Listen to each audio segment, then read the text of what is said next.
I know it's a little late making a video on Crunchyroll Anime Awards, but I have uni and shit, man. It's hard to keep the schedule. Also, a little side note, I changed my mic setup finally, but now the problem is reversed. Now there will be too much background noise, so if you hear something from the back like birds and shit, do forgive me for that. Every year since 2016, we weebs get our version of Oscars, which, if I'm honest, never cease to disappoint us veterans, cause well, as anime is getting bigger and bigger, that means more more people with less experience of this vast world of weebism. And no, I'm not saying that means they don't have a right to vote, but that being said, it ruins the fun for us older fans who, to be honest, have way more experience with the medium. But hey, that's just my opinion, fam, take it or leave it. So the first award I'll be mentioning is for the best MC, and the nominations were Emma from Promised Neverland, which to be honest was for the feminists out there. Yakimaru from Dororo, who wasn't as much of a protagonist as Dororo, cause well, the series is called Dororo, not Yakimaru. But hey, everyone should watch Dororo, it's amazing. Saitama from One Punch Man, yeah, he did a lot of cool stuff this season. Yo, Saitama. Hey, did you see Saitama? I thought this show was for Saitama. Then we have my boy Senku, the living leak from Dr. Stone. Then we had our good boy Tanjiro, I don't think he needs any more introduction. And Toru Honda from Fruit Basket's remake. And the vegetable took the W in this, yeah! All in all, this was a satisfying victory, even though I voted for Yakimaru. But you just made fun of me. I do what I do. Next category is of my favorite people in the room, the award for best antagonist. And the nominees were Asuka Chat from Vinland Saga, Angela from Carol and Tuesday, even though Tuesday's mother was more of an antagonist to them than any other character in the show, Isabella from Promised Neverland, just thinking her name gives me the creeps. Then we have Ai Magase, who I personally voted for from Babylon, and the only reason she didn't win is because no one watched Babylon. For the love of anime, people watch Babylon. Damn it, it's like Death Note and Monster had a baby, and it's beautifully creepy. It's funny though, because not a lot of people have watched Monster as well. Then there is Garo, who has the rightful place in this category, but it's weird because 1. He was more of a protagonist in this season than Saitama. 2. Who was he even an antagonist to? He certainly wasn't anything even noticeable to Saitama, you know, the lost protagonist of the series of this season. And to all the people he was a villain to, well, we don't even follow them as the main cast. And at last we have Chisaki, or Overhaul for normies. Just kidding, I just like his real name better. And to no surprise, Isabella won this. Again, I would say this is a satisfying victory, but not the one I voted for. Now until this point, it feels like my statement earlier that awards are ruined for us veterans seems wrong. Well, my weeblets, just wait and see what comes next. And yes, it starts now, the absurdity. So up next we have the Best Boy Awards. Without further ado, let's get into the nominations. We got Bruno Bucciarati from JoJo's Part 5 Gold in the Window. Then again we have Yakimaru from Dororo. Then we have Kanata from Astara Lost in Space, and again another underrated amazing show that everyone needs to watch. Then we have Naruto Machio from How Heavy Are the Dumbbells You Lift, which I haven't watched yet. Then we have Shigeo or Mob from Mob Psycho 100. Now these were all good picks, but the good boy Tanjiro Kamado took the W in this again.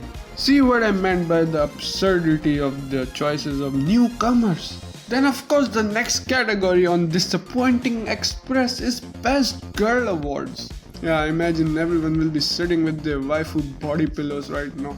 So first up is Carol from Carol and Tuesday. Second is Chika from Kaguya-sama Love is War, and my personal pick. Then again we have Emma from Promised Neverland, Kohaku the Gorilla from Dr. Stone, Nezuko from Demon Slayer, who I thought would have won given the popularity of Demon Slayer this year. But the winner was Raftalia. I won't say much on this except that disappointment will rise from here on out.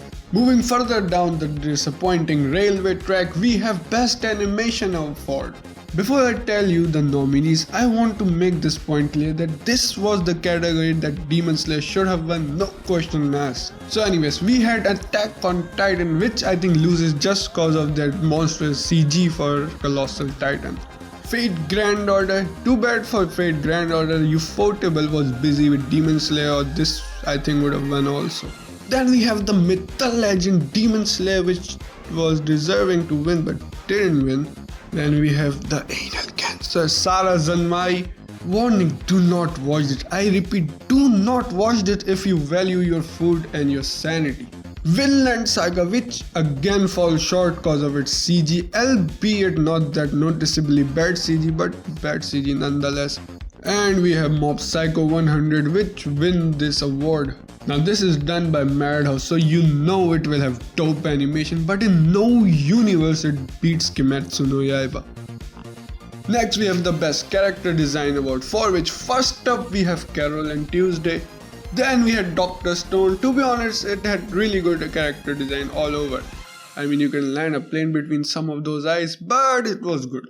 We had Kaguya-sama Love is War. And again we had Sara Zanmai, which had really good art style and shit, but it was horror for my eyes. It's funny how they made such a beautiful looking anime into this.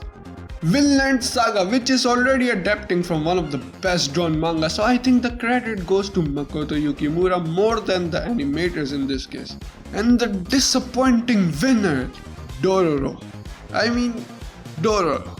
It does what it is supposed to do and the way the writer portrays it, but it's pretty bland in comparison to the other nominees. Then we have the Best Score Awards, and the nominees were Attack on Titan, Demon Slayer, which was my personal pick, Dr. Stone, JoJo's Part 5 Golden Window, which I thought would win in these, The Rising of the Shield Hero, the normie choice, and the winner Carol and Tuesday, which again is a satisfying victory. To be honest, it could have been any one of this. I think this was the most balanced list of the Crunchyroll Award 2019. And then we have the Best Fight Scene with the most obvious but also deserving winner. Yes, Demon Slayer Tanjiro vs Rui wins it. I think there's not even a need for mentioning the nominees because we all knew this fight will win anyways. But that being said, other fights included in the list were not that far behind. You got your JoJo's with Risotto vs Doppio, Captain Levi vs the Beast, Mob vs Toichiro, Thorfinn vs Thorkill, Ushiwaka Maru vs Taimat from Fate Grand Order. Next we have the Best Couple Award. I'ma go over this as fast as possible because I did not like any nominees. It was like it was pointing towards Kaguya-sama Love is War to win from the start. So the nominees listed Baki and his girl, Sato and Ritsuka from Given, Ryo and Mabu, Rika and Amagi, and Ymir and Historia. Even though Ymir is dead by this point, I don't know how they put that here. Up next we have the Best Drama Award, and to my utmost joy, Vinland Saga took the W in this. Not to mention there's another very important category that it should have taken, but it couldn't because of the norm, but we'll get to them later. So the nominees were Babylon, Carol and Tuesday, Fruits Basket's remake, Stars Align, The Promised Neverland, and yes, the Alpha, the Omega, Vinland Saga. Up next we have the Best Japanese Voice Actor, and again I'll be going over this really fast. We had Mamoru Miyano for voice acting Ryo from Sara Zanmai, Saori Hayami for voice acting Shinobu of the Demon Slayer, and my personal pick, Yuyuchi Nakamura for voice acting my boy Bucciarati from JoJo's Part 5 and the winner of this award, Yukino Satsuki for voice acting Ai Magase from Babylon, Yuko Kaida for voice acting Isabella from Promised Neverland, and Yusuke Kobayashi for voice acting Senku from Dr. Stone. And again, I apologize if I took the names of these people wrong. Next, the neglected sister of this category, we have the English Voice Actor Awards, with Kyle McCarley for Mob, Laura Bailey for Toru, Fei Mata for voice acting Aqua, and again I apologize for the pronunciation, Casey Mongilo for Shinji in the read-up of Evangelion, And the winner Bailey Kimet's for Naofumi. To be honest, this category was hardest for me to vote because I do not watch any dub anime, especially this year, so I just gave it to Aqua's voice actor because the crying Aqua do is really hard to do in English.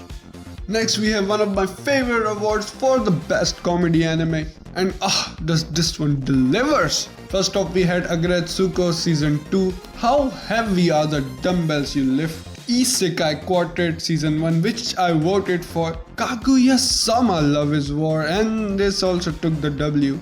My roommate is a cat, and again anal cancer. For the best fantasy anime awards, we have Ascendance of a Bookworm, Astra Lost in Space, Attack on Titan, Demon Slayer, Sarazanmai, and the winner, The Promised Neverland. Again, any one of them could have won and everyone would have been satisfied, except for Sarazanmai. The next category I'm gonna talk about is Best Opening Series, and to my surprise, the best opening of the year wasn't even nominated. Yes, Wildside, the opening for Beastars, wasn't even nominated. Like, what the fuck? Anyway, for the nominees, we had Kiss Me from Carol and Tuesday, Kawakano Ameku, which should have won from Domestic no Kanojo, Inferno from Fire Force, another prime candidate for this, 99.9 from Mob Psycho 100, which took the W in this, Touch Off from Promised Neverland, Mukanjio from Vinland Saga. Then the far off cousin of this, we have the Best Ending Awards. Needless to say, another disappointing winner for yours truly, which is Chikato Chika Chika from Kaguya-sama Love is War, and as much as I loved it, it only won because of its popularity for the memes. Other candidates were Hold Me Now from Carol and Tuesday, Sayonara Goko from Dororo, Veil from Fire Force, Stand By Me from Sarazanmai, and my personal pick Torches from Vinland Saga. Then we had the Industry Icon Awards, a category to which I am a complete alien to. I don't know what it is or what it's about, so I'll just state the winner. It's George Wada. And now the special treat of disappointment for you all who have been waiting for the Anime of the Year award and watched this video to the last. And oh man, did it favor the normies. So the nominees were Mob Psycho 100, Promised Neverland, Oh Maiden, Demon Slayer, Vinland Saga, and Carol and Tuesday. Now these were all absolute banger shows, but none in my opinion has topped the sheer impact of Vinland Saga. After seeing the nominees, I thought surely this year it won't be just a popularity contest in this category, but I was proven wrong yet again. As always, the most popular show of the year, Demon Slayer won. Not saying it is a bad anime in any way, but even if Vinland Saga did not exist, it still wasn't as good as Mob Psycho 100 Season 2. Granted, it had the best animation of all anime until 2019, a category it should have won, but the depth of character build-up and the well-crafted storylines of Vinland Saga or Mob Psycho clearly beats Demon Slayer. That will be all for this video. Sayonara.